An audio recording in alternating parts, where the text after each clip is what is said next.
Alô, LBD, tudo bem? Aqui é o Rafael Campos e hoje eu vou trazer um episódio muito legal que fala sobre uma das coisas que eu gosto bastante de fazer, que é criar códigos, charadas, enigmas diferentes, obviamente dentro do world building e também dentro de uma mesa de RPG. Então, se você é que nem eu e gosta de criar um mistério, seja ele na literatura, seja ele aonde for para criar alguns charadas diferentes, venha comigo nessa jornada. Então, simbora!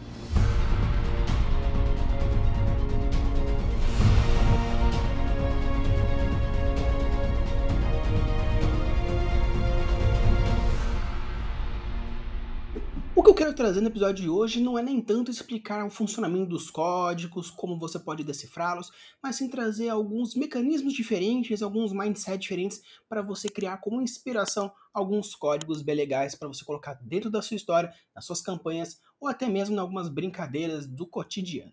Então, mais primeiramente, vamos falar o que seria então essa criptografia. Criptografia é uma área da criptologia que estuda e pratica princípios e técnicas para comunicação segura na presença de terceiros. Mas geralmente a criptografia refere-se à construção e análise de protocolos que impedem terceiros ou público de lerem mensagens privadas.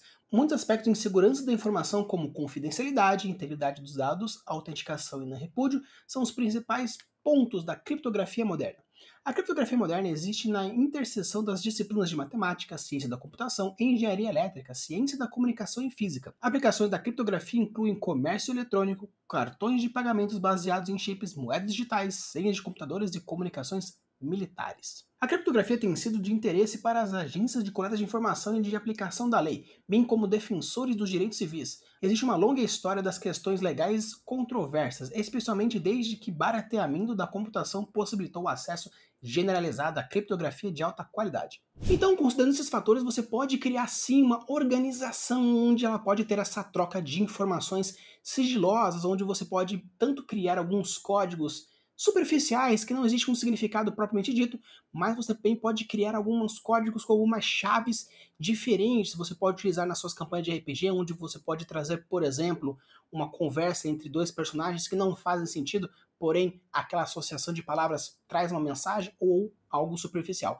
Você pode, como por exemplo, fazer uma mensagem: a casa pegou fogo e eu estou fugindo dela, que na verdade não significa nada ruim, na verdade é voltei, tô feliz, tô salvo, tô. Mas também pode criar alguns códigos que alguns significados possam ter alguma interpretação diferente. Mas caso vocês queiram algo que crie sim uma chave de identificação, ou seja, se você precisa que os seus leitores ou seus jogadores decifrem alguma coisa, é interessante você realmente criar chaves de identificação e cifras, que são algumas tabelas, algumas formas de você fazer com que chegue em algum lugar. Mais uma coisa que vocês podem chegar no caminho certo sem uma cifra é até o botão de se inscrever e deixar um like, porque assim você vai receber muitos vídeos sobre world building em diversos temas diferentes. Historicamente, as cifras costumam ser usadas diretamente para a criptografia ou descriptografia sem procedimentos adicionais, como a verificação de autorização ou integridade. Existem dois tipos de criptossistemas, simétricos e assimétricos. Em sistemas simétricos, a mesma chave ou chave secreta é usada para criptografar e descriptografar uma mensagem. Os sistemas assimétricos usam uma chave pública para criptografar uma mensagem e uma chave privada para descriptografá-la. O uso de sistemas assimétricos aumenta a segurança da comunicação. Exemplos de sistemas assimétricos incluem o RSA, o ECC, e os modelos simétricos incluem comumente usados o AES e o antigo DES. Eu sei que eu estou chegando muito a fundo nos tipos diferentes e é algo que não quero fazer nesse momento, mas era para você, caso tenha interesse, pesquisar um pouquinho mais sobre os tipos de criptografias que são interessantes. Mas vou colocar um pouco de criptografia na prática. Você pode, por exemplo, colocar na sua mesa de RPG dentro de uma conversa, como eu falei, de ladinos, onde existe essa comunicação direta entre dois personagens. Você pode utilizar simplesmente como um roleplay e com isso você traz alguns elementos, mas caso você queira trazer um pouco mais de profundidade na sua história, um pouco mais de profundidade na sua campanha, você pode colocar que o código está referenciado, por exemplo, a classe, utilizando termos de ladinos. Você pode fazer uma relação referenciando, por exemplo, a região ou o país, ou até mesmo a raça que está dizendo, onde esse código pode ir mudando de ponto a ponto. Então você pode criar alguns elementos, criar algumas gírias que vão adentrar dentro desses códigos. Então eu acho muito interessante você fazer dessa forma. Existem diversos pontos que você pode trabalhar para criar algum código diferente, principalmente se você quer que o seu leitor identifique esses códigos. Quando eu estou falando de uma campanha de RPG, o objetivo mesmo é que realmente tenha essa mensagem, uma coisa para um personagem específico, onde você existe um roleplay, mas você pode também trazer algumas charadas diferentes para deixar essa sessão um pouco mais apimentada e bem mais interagível. Um outro exemplo bem legal que você pode trabalhar é o exemplo do código Morse. O código Morse é um código bem interessante porque você pode tanto utilizar de forma visual, com os pontos e os risquinhos, mas você também pode trabalhar o código Morse com a versão auditível, ou seja, realmente as batidas que fazem a origem do código Morse, porque originalmente ela era uma questão de som.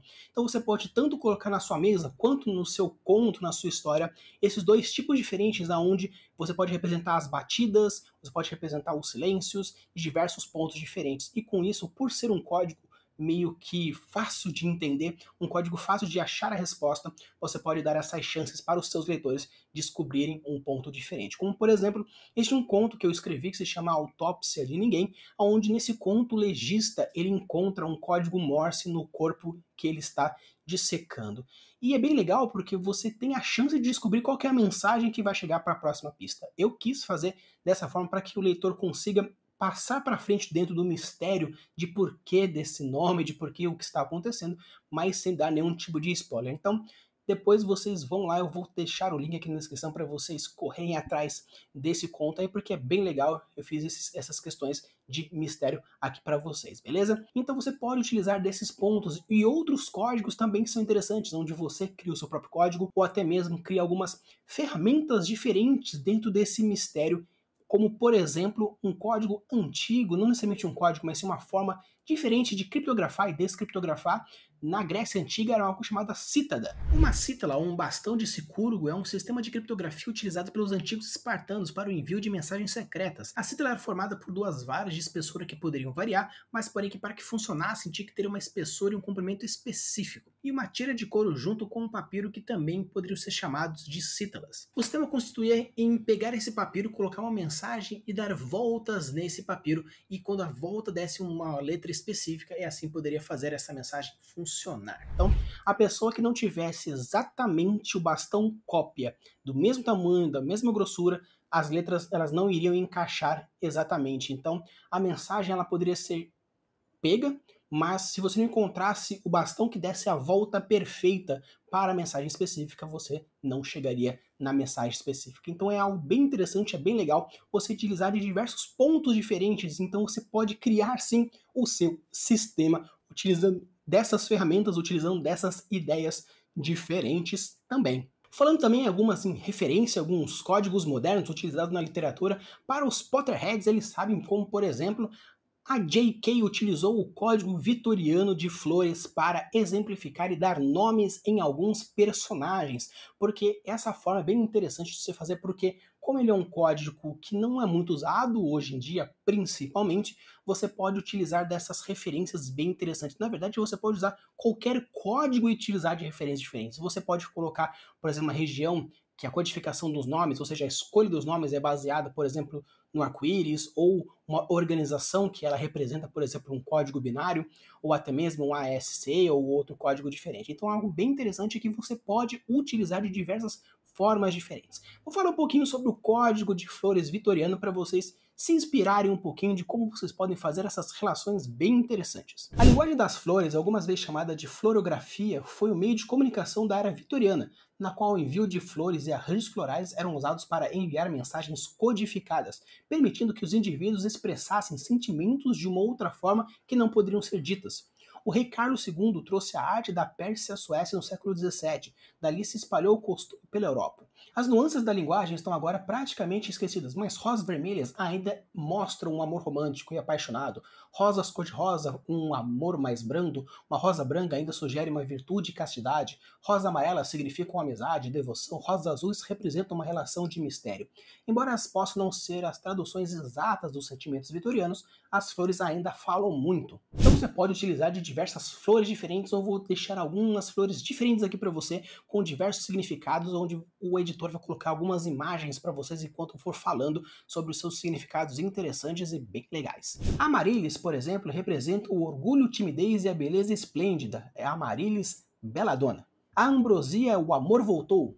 A Primula Veris como a beleza divina, o Elme como patriotismo, o Liden ou Tilia corresponde ao matrimônio, a Citrus Médica, a beleza mal-humorada, a Clematis ou a Tragene, a pobreza, Carrapicho do Carneiro, rudeza e pertinácia, o Cravo, dignidade. O Dragonwort ele representa o horror, mas existem 4 plantas que eles podem ter esse significado, porque dependendo de qual região nós estamos falando, ela pode ter uma flor diferente, como por exemplo a Artemisia druculus, ou o Dranculus vulgaris, a Percárcia pistorta e a Areamácea dracutinho. E dessas 4 flores, provavelmente a Drunculus vulgaris corresponde a essa questão do Dragonworn tradicional que representa o horror. E o linho seco representa a utilidade. Então se você já chegou até aqui, você ainda não deixou o seu like, não se inscreveu, uma coisa que você pode fazer é realmente isso, porque ao fazer isso você está me entregando uma Lily of the Valley, ou a Lírio do Vale, que representa que a alegria voltou, fazendo com que eu fique muito feliz. Além de você ficar muito feliz também por receber diversos vídeos de world building bem legais e bem interessantes. Então faça isso, deixe seu like, deixa todas as coisas que você puder fazer, porque isso é bem legal e me deixa muito feliz. Se você gostou dessa representação das flores e você quiser saber mais, eu vou deixar aqui o link do PDF na descrição. E caso você queira de uma forma um pouco mais original e correta, você pode comprar na Amazon. Também vou deixar aqui o link na descrição. Então é bem legal porque vocês podem então procurar diversos códigos diferentes, diversas chaves diferentes, como por exemplo a cifra de César, que é a mais comum, é a mais simples, mas é algo bem interessante que pode fazer. Então você pode criar diversos códigos diferentes e chaves diferentes para resolver os seus mistérios, para fazer os seus mistérios acontecerem e assim quebrar a 4ª parede quando você estiver escrevendo um livro, ou deixar mais interessante para os seus jogadores quando você estiver na sua mesa de RPG. Então eu vou deixar aqui nos comentários, no primeiro comentário fixado, um código para ver quem vai conseguir descobrir qual que é a mensagem, e no nosso próximo vídeo eu vou deixar também no primeiro comentário fixado qual é a resposta desse código, beleza? Usem e abusem das suas criações e deixem seus mundos cada vez mais incríveis. Valeu!